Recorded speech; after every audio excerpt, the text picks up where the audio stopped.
Hello,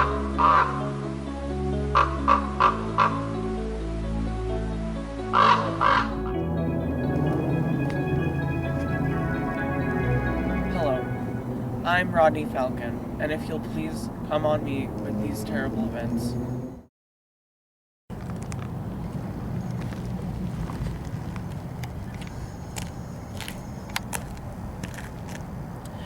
Dear Lord, dear Lord, dear Lord. That is how I feel every time I realize that they're making a movie on the Drummond family murders. That is why I am taking it into my own hands to make a non-exploitative film on these murders and document them in the light that they should be shown.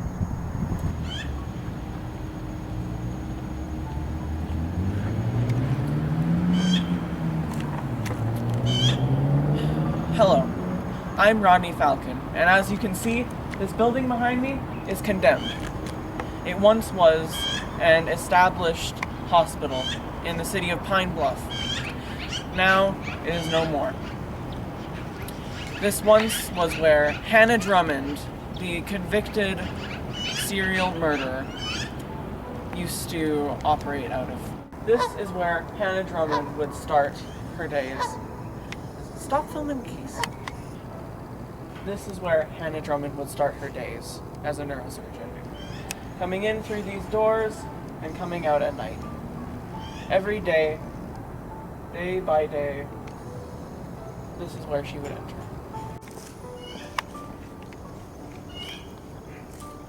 The way this building is built really reflects who was working inside of it. Cold and callous and dusty. Hannah Drummond was all those things.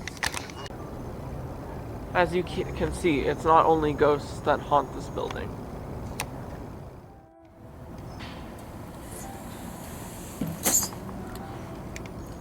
Hannah and Gabriel Drummond had a miscarriage. It took them quite a while to recover from that. So long, in fact, that they had to give up their business as philanthropists for the helpless. And in their time of desperation, they took to faith, as they would call it.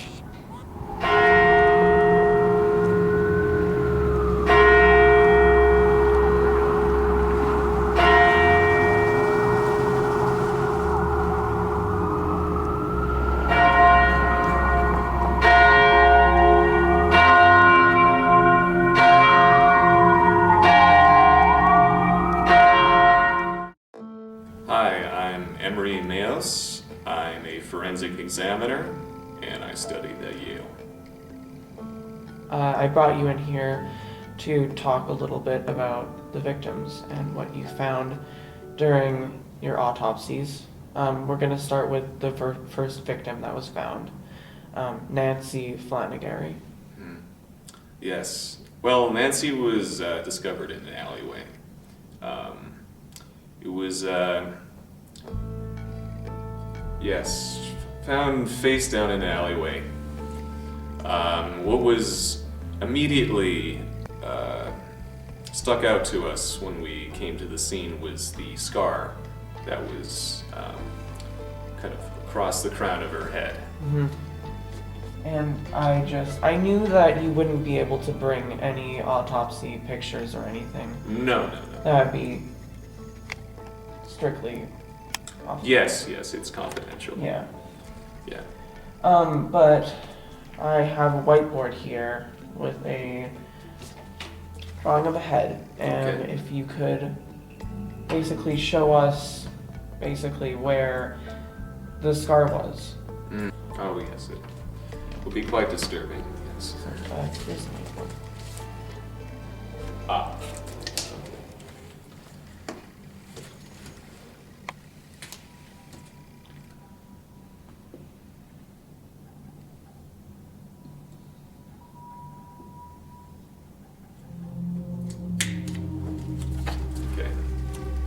As you can see, we have the head, and beneath the hair were these long lacerations Oh my just god. along the scalp and on the crown of the head.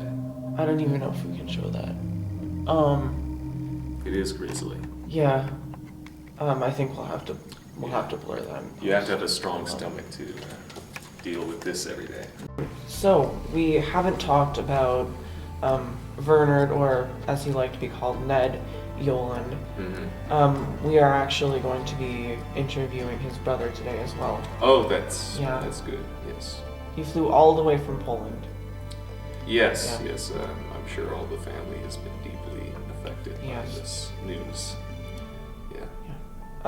So he was also found. Yes. Yeah. He Very was found. Again, all three victims in roughly the same vicinity. He was found outside of a Walmart, just kind of propped up against the side of the building, and same degree of being frozen, and yeah, terrible for the family, terrible for all families of the victims. Yeah.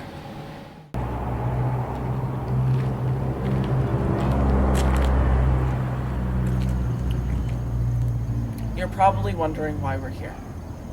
This is where the body of Ned Yoland was found, the third victim of Hannah and Gabriel Drummond's sadistic murders.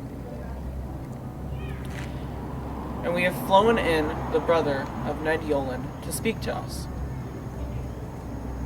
Hi, I'm Tom Yoland. I am from Lodz, Poland. And you wanted to have me on to talk about my brother.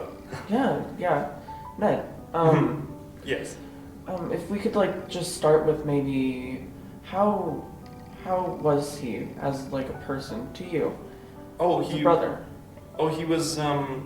We were very close back home. We moved from North Macedonia in 2005 to Poland together. We were taking care of our very ill mother.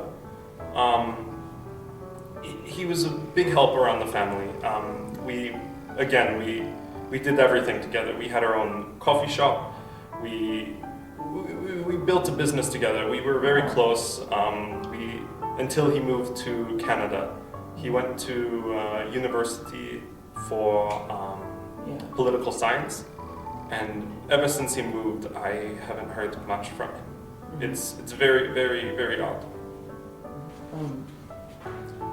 So, Tom, with all this talk of your brother, I feel like I need to put something out there in the room. Yes. A bit ago, we did some digging, and we found some information that your brother Ned, unfortunately, was one of the victims, one of the first victims, actually, of the Hannah Drummond and Gabriel Drummond murders on their farm. He was found about 4 months ago, dead.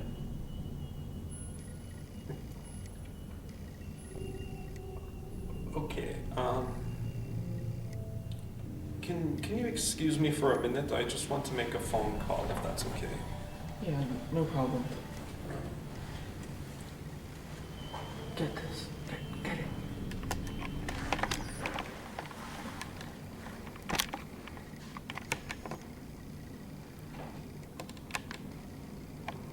Are you getting it? Yeah. Okay. Hello? Yes, yeah, we're having we just finished the interview.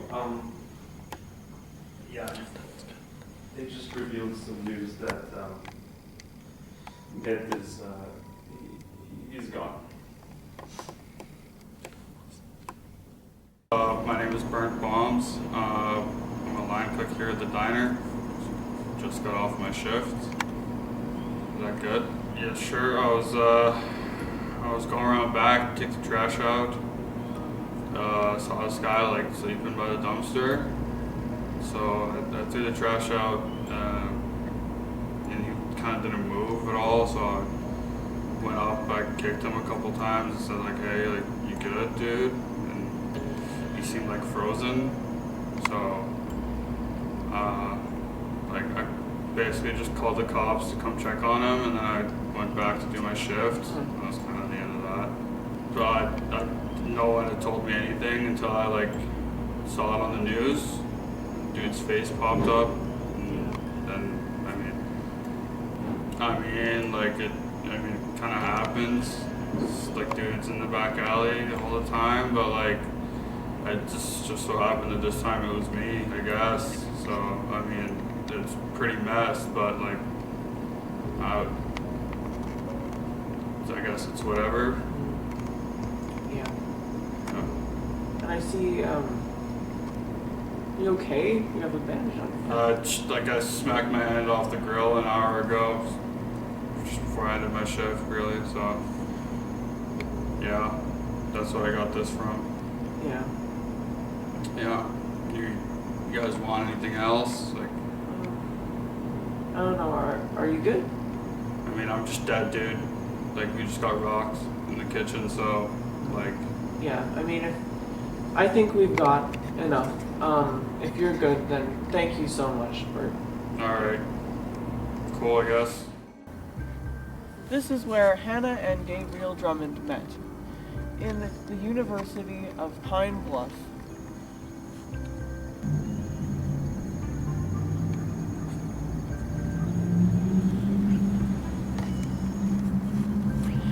This building here is where Gabriel Drummond stayed during his time in university.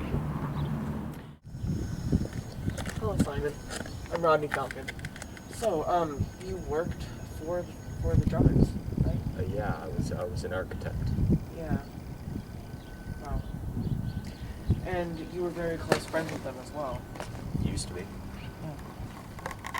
And once they shut down their Drummond Organization for the Helpless, you ended up losing your job, isn't that correct? Yeah, it's been rough. So how long ago were you fired? Coming up on 6 years. Oh. I'd give them a call every couple of weeks for months, but after a certain point, just no point holding on.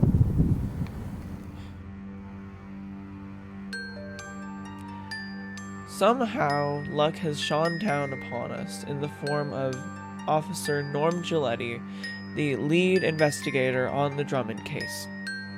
Thankfully, he has let us interview him. And here is that interview now. Camera's going. I think it's him.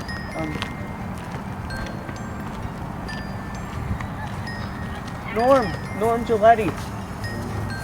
Norm. It's Rodney Falcon. It's an honor to meet you, sir. Honor's all mine. Yeah. Wow. You're gonna blur my face for this. Yeah, no, it's gonna be blurred. Yeah. You have no worries about that. Yeah.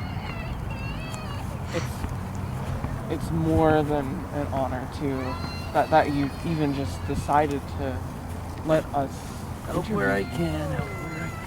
Yeah. What do you think about this Dear Lord movie? This really exploitative, horrible film. You said it, man. It is pretty exploitative. You Yeah. know? They wanted me as a consultant. Mm-hmm. And, I can't believe that. Honestly, the fact that they wanted you as a consultant, the person who was there when the bodies were found, a lot of them, yeah, I was lead investigator Yeah. on the case. Yeah. you were there. And the fact that they wanted you for a film that... Old war tattoo. Oh wow, you served? Wow. Even more of an honor to be in your presence, really. Patriotism's become a bad word these days. It certainly has. These were actual people. Actual lives. And they're not even using the names of the actual victims. They're... none of them. None of them.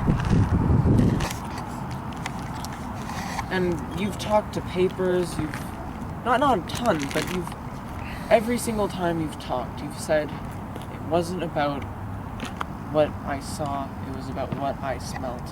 Do you still stand by that? Yeah, there was definitely a smell. Yeah. And this case is what, 7 years old? Yeah. That's- Soon to be 7 in July, yeah. What do you think of that? It's like yesterday, really. You know, you remember your worst days and your first days. Some might argue those were my glory days. Truly. Thank you. And, yeah, my name is Rodney Falcon. I don't think that you got that. Well, Rodney, good luck on your documentary. Oh, thank you. I will. You're a huge inspiration to me, sir. Thank you. Did